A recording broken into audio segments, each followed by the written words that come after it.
الحمد لله وكفى وسلام على عباده الذين اصطفى أما بعد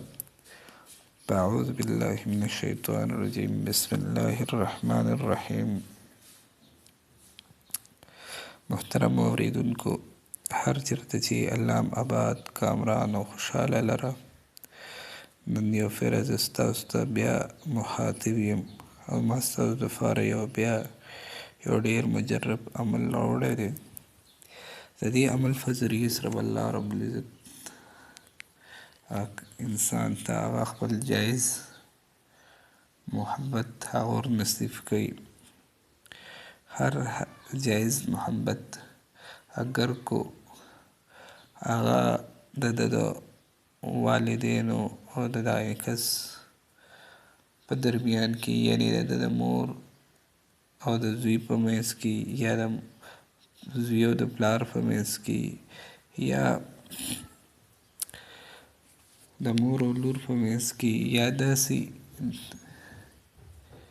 هر قسمه جایز محبت دپاره، یا داسې چې یو کس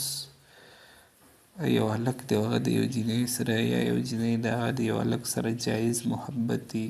خالص د نکاح دپاره وي، د غلطو کارونو وغیره دپاره نه وي، نو د هغې دپاره دا عمل دی او دی عمل کولو سره به الله رب العزت هغه کامیابوي، هغه ته به کامیابي نصیب کیږي. او دا عمل د قرآن کریم د آیت کریمه یو حصه ده. هغه عمل به څنګه کې عمل کولو طریقه دا ده چې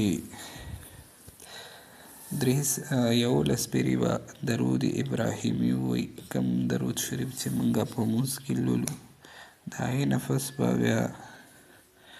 314 پیرې، یعنې 313 پیرې والقیت علیک محبة مني ولتصنع على عیني، دا آیت کریمه ووایي. والقیت علیک محبة مني ولتصنع على عیني، دا آیت کریمه به ووایي. د دې نه پس به بیا 11 پیرې درود ابراهیمي ووایي، نو الله رب العزت به درته خپله محبت، جایز محبت هغه ور نصیب کړي. او دا به روزانه وایي، دې دپاره څه ټیم مقرر نشته دی. د ورځې چې په هر ټیم کې ویلی شي، لیکن بهترین ټیم د تهجدو په وخت کې دی،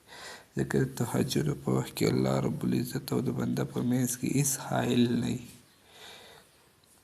او الله رب العزت چونکې دغه ټیم کې د بنده هغه دعا هم قبلوي. الله رب العزت په خپل آسماني دنیا ته د خپل شان مطابق هغه راکوزیږي او اعلان کوي چې څوک مانه غوښتونکي شته چې زه هغوی ته ورکړم، څوک مانه رزق غوښتونکي شته چې زه هغوی ته رزق ورکړم، څوک مانه مغفرت غوښتونکي شته چې زه هغه ته مغفرت وکړم او د هغه بخښنه وکړم. نو چونکې دغه ټیم الله رب العزت هغه دعا قبلوي او د دعا د قبولیت وخت دی، نو دغه ټیم ډېر بهترین ټیم دی. دا وظیفه کوي، روزانه یې کوي دغه ټیم، او د الله نه غواړي، نو په دې کې شک نشته چې الله رب العزت به دا دعا هغه نه قبلوي، بلکې خامخا به یې قبلوي. او که دغه ټیم نشي کولی، نو ماسخوتن لمونځ نه پس چې کله خلک خواره شي او خاموشي شو، نو دغه ټیم کې دا 2 بهترین ټیمونه دي. که دا ټیمونه یې نشي کولی، نو هر ټیم چې دی کول غواړي کولی شي، او چې دی کوي نو الله رب العزت به درته څه کوي، هغه کامیابي ورکوي، او دی به په خپل جایز محبت کې کامیابیږي او کامرانیږي. نو الله رب العزت دې وکړي چې هر انسان